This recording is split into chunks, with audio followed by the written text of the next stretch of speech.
Security forces کی کارروائی، شمالی وزیرستان میں ایک دہشت گرد ہلاک۔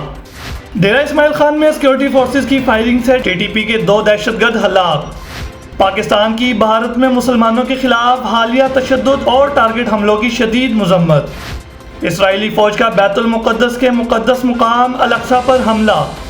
پاکستان کی مسجد اقصی پر اسرائیلی حملے کی مذمت، جبکہ دوسری جانب متحدہ عرب امارات، ترکی اور سوڈان کی مسجد اقصی میں اسرائیل کی ظالمانہ کارروائیوں کی شدید مذمت۔ اسرائیلی سفیر طلب تشدد کے سلسلے کو روک دیں، امریکہ کا اسرائیل اور فلسطین پر زور۔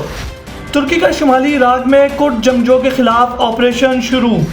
کابل کے ہائی اسکول میں 3 دھماکے، 14 افراد ہلاک، متعدد زخمی۔ او آئی سی کی سویڈن میں قرآن پاک کو نذر آتش کرنے کی مذمت۔ سویڈن میں پرتشدد مظاہروں کے بعد 26 مسلمان گرفتار۔